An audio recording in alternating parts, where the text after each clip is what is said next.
Okay guys, welcome back to another session where we talk about LostArk and discuss things. Today, we're gonna talk about, well, the new balance changes in Korea, well, on the Korean PTS to be specific, so these things might still change a little bit. So I'm just gonna talk about like some overall things that I noticed, and then we're gonna talk specifically about Deathblade and Shadowhunter. In this case, by the way, Deathblade is just called Blade and Demonic is Shadowhunter. Also, the link to this will be in the description as well. So yeah, let's get started. Okay, we'll start. Damage reduction effect. The effect of all damage reduction skills received from party members in the PvP area has been changed to apply only 65%. So essentially nerfing damage reductions by a third in PvP. That applies to all of the damage reductions, including the Battlemaster one, and the Machinist for some reason in Korea is called Soulfist. Okay, so this is Soulfist. So all of the damage reduction is nerfed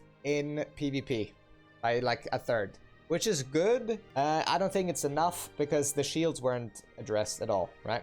But this is a step in the right direction, I think, at least. So, you know, Paladins and Bards and Warlords and Battlemasters and Soulfist got nerfed a little bit. So I'm happy with that. I'm happy with that. That's probably the best thing that happens outside of the actual class changes. Let's get into the Deathblade stuff first, because obviously Blade is my main still, especially in PvE.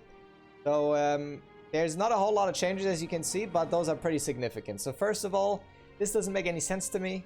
Earth Slash, which is our main counter, doesn't have head attack bonus damage anymore, and it only is back attack. I have no idea how that makes any sense, because it's obviously a counter, so you will try to hit this from the front. And on top of that, it had back attack as well, just so you can use it with Massive Ambush and the back attack set and stuff. But I don't know why this was changed. That doesn't make any sense to me. Whatever. But the big change is the surge or burst in Korea. Beforehand, this is how it worked. So if for every stack on your surge, you would get 7.5% bonus damage on your surge activation, right? And if you had like level 3 surge, then it would also give you 1% attack power in general for all of your abilities per stack. And also it was a kind of a linear, well, progression path to get your blade gauge filled up completely. So 5% per. So once you had 20, you would get 100% of your surge gauge back, right? So they changed two things here. The first one is per stack on your blade burst, you don't get 7.5% damage anymore, but 5, which results in a maximum of 100% bonus damage. And on top of that, they changed it so that the later stages or the later stacks give you more identity meter. Meaning if you were someone that clicked surge always on 14 stacks, and you would get like basically 2 full balls back, right? And like a little bit more. Now it will give you way less, because now it kind of grows exponentially almost. So if you have 20 stacks, you still get your full identity back. But if you have less than 20 stacks, you will get significantly less the lower you go. So basically we got a 50% damage nerf, and we got a identity meter gain nerf, especially for people that played like level 1 surge, or people that played like 12 stacks or 14 stacks surge. Now my build is not really made for that anyways. Basically what this does is for everyone that played lower stack surge or level 1 surge, you will probably have to adjust a little bit. For me, this doesn't really change anything, but it just nerfs my damage. So now you have a little bit less room, you know, when to activate your surge. Now you would preferably always do it on 20 probably. There's probably some more complicated math where you can like optimize and whatever.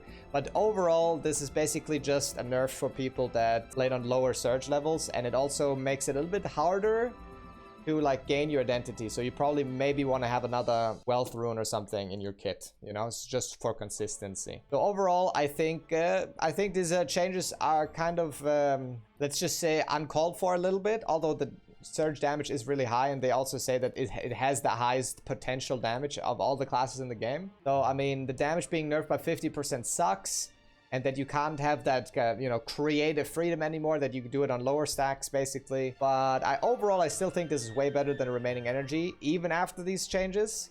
A few moments later. Okay, so after testing the surge changes, this is Nico from the future. After testing some of these surge changes, in comparison to remaining energy, It's pretty clear that they want players to play more remaining energy for some reason. Because now, on the highest end, in a perfect scenario with the nerfs, Surge does maybe 10% more damage, and that is in a perfect environment. So in reality, it will do about the same as remaining energy, maybe even less depending on the boss, which is, I think, a little bit problematic, just because remaining energy is way easier to play. But yeah, that's just what I wanted to intersect. Yep. But yeah, that's basically it. I think there's not really much else to say. I think for 20 stack Surge players, the playstyle stays basically the same. And level 3 Surge players, the playstyle stays basically the same. Just for lower stack people, it changed. And obviously the damage was nerfed, but we can deal with that, right? Let's talk about Shadowhunter, or Demonic in this case. So change the erosion gauge recovery factor when hitting from 0.5 to 0.45. So that basically just means that we get more identity, right? Correct me if I'm wrong. I think this is what that means. Then we have, this one is probably the most significant one for both PvE and PvP. Which gives our dash one additional meter. Now, one additional meter isn't a whole lot. It's not a lot. But Shadowhunter dash range is fucking depressing, okay? So this is already, I'm happy with that. Reduce damage of normal and encroachment skills by 3.8% during PvE. This is just to compensate for the rest, basically. And the grind chain buff, which is a ranged synergy with a 10-second duration.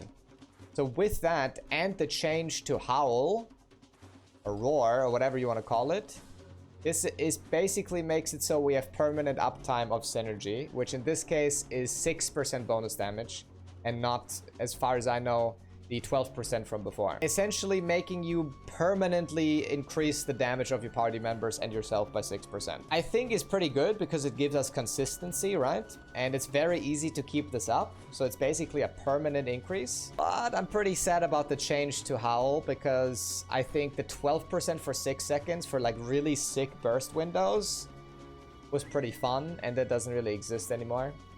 Now it was changed so that you feared targets take more damage, but you can't fear bosses, right? I don't know if you will even still play this tripod ever, or if you just play like 7-point Howl now or something. Demonic Slash was changed as well, so the base movement speed or base movement distance of this was changed, that it's always 2 meters more, which was like the first tripod, right? And so the excellent mobility one was changed to a damage one, so you can also have a synergy buff on this, and you don't need the mobility one on the first one anymore. So that's basically a buff to Demonic Slash. We'll see what people will take tripods wise now, but you don't have to take the movement one anymore because it was just baseline now. I already talked about Howl, but the damage was reduced, the cooldown was reduced as well though, and also the first tripod was changed, right? Because you used to have the cooldown one, which I was actually using. And now you basically have the cooldown baseline, so the damage was reduced because of that, and you also get less gauge. But as we talked about, it also gives you the party synergy, right? For 16 seconds, by the way. So having the permanent uptime of your synergy is super easy now. Yeah, and then there's a couple other tripods, and these ones we already talked about. And there's one more important thing though, and that's the demonic skills or the transformation skills, because those have synergies now.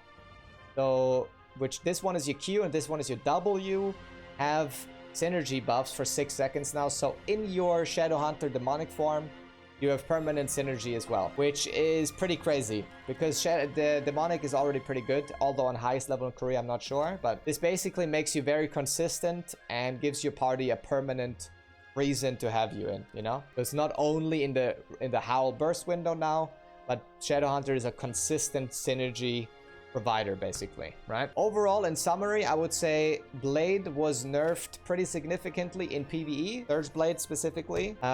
These things will nerf especially Surge 1 and low stack players, but for people like me that play on 20 stacks with level 3 Surge, doesn't really change that much besides, well, reducing our damage by a good amount, right? Shadowhunter basically just got buffed on every change they had. Is just a buff, basically. Although, again, I do have to say that I think the burst window 12% was pretty cool. I'm sad that that is gone. But I mean, overall, this gives the class a lot of consistency. Yeah, it's pretty good.